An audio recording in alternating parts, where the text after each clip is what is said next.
사이버 폭력에 관련된 10문제 꼼꼼히 풀어보셨나요? 과연 10문제 모두 정답일지 함께 정답을 맞춰보아요.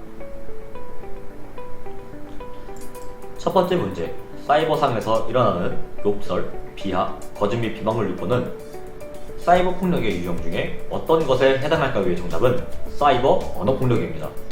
사이버 언어폭력은 메일, 메신저, SNS, 휴대전화, 인터넷 게시판 등에서 개인이나 집단이 특정인을 의도적이고 지속적으로 괴롭히는 행위로 이것들은 모두 폭력에 해당합니다. 두 번째 문제, SNS나 채팅방에서 타인을 욕하고 놀리는 데 참여하는 행동은 사이버 폭력의 유형 중 어느 것에 해당할까요의 정답은 사이버 따돌림입니다.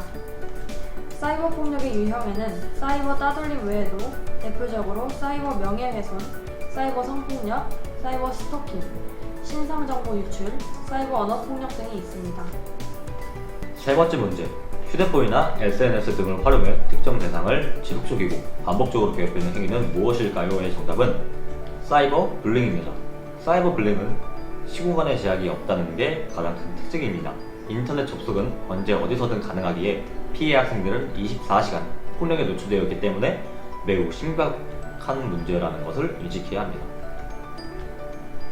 네 번째 문제, 사이버 폭력의 대응 방안에는 무엇이 있을까요의 정답은 처음에는 무시하고 반복 시 확실하게 거부한다. 반복이 심화되면 증거를 확보한다. 대응하지 말고 자리에서 벗어난다. 부모님이나 선생님께 말씀드린다. 학교나 경찰서 또는 사이버 수사대에 신고한다. 신체적, 정서적 안정 확보에 힘쓴다. 중에 해당하는 것이 있다면 모두 정답입니다. 다섯 번째 문제, 장난으로 개인 SNS에 친구의 굴욕적인 사진을 게시하는 것은 사이버 폭력이다의 정답은 O입니다. 장난일지라도 친구의 굴욕적인 사진을 SNS에 올리는 것은 사이버 폭력에 해당합니다. 친구의 허락하에 찍은 사진이더라도 동의 없이 배포하는 것 또한 아주 잘못된 행동입니다. 여섯 번째 문제, 온라인 게시물은 실제 때리는 것과 달리 상처가 남지 않기 때문에 쉽게 잊힌다의 정답은 X입니다. 온라인 게시물은 빠르게 확산되기 때문에 남겨진 글을 지웠다고 해도 다른 곳에 남아있을 수 있어 평생 지울 수 없는 상처가 되기도 합니다. 일곱 번째 문제, 친구가 실제로 잘못한 이야기를 단체 채팅방에 올리는 것은 사실이기 때문에 문제가 되지 않는다의 정답은 X입니다. 사실 여부에 상관없이 상대를 비하할 목적으로 사이버 공간 내에 글을 올리는 것은 상대방의 명예를 떨어뜨리고 인격을 침해하는 사이버 명예훼손에 해당합니다. 여덟 번째 문제, 대체로 오프라인 폭력 가해자보다 사이버 폭력 가해자의 도덕적 책임감이 낮다의 정답은 O입니다. 사이버 폭력의 익명성은 사회, 양심, 도덕성 및 윤리의 압박으로부터 자유롭게 할 뿐만 아니라 가해자는 상대방의 피해를 잘 모르기 때문에 가해자는 도덕적 책임감을 느끼지 못합니다. 아홉 번째 문제입니다. 푸른나무 재단 로고의 의미는 무엇일까요의 정답은 청소년을 폭력으로부터 지키고 보호하는 의미입니다. 화면 속의 로고를 보면은 정말 청소년을 안고 보호하는 것처럼 보이지 않나요?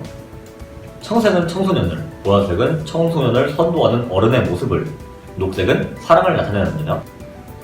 열 번째 문제, 청해단의 상담 전화번호는 무엇일까요의 정답은 1588-9128입니다. 특히 이 전화번호의 뒷자리인 9128은 구원의 8이라는 의미가 담겨있다고 합니다.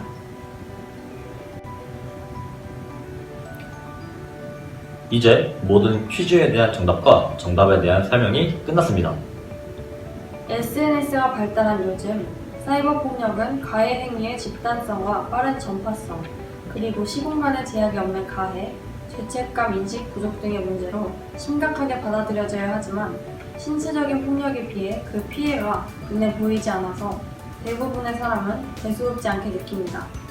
저희가 준비한 이 퀴즈로 사이버 폭력이 해결되지는 않겠지만 많은 분들이 사이버 폭력에 관심을 가져주시고 주변에 사이버 폭력이 일어났을 때 절대 방관하지 마시고 피해 학생에게 먼저 손을 내밀어 줄 수 있는 여러분들이 되셨으면 좋겠습니다. 감사합니다.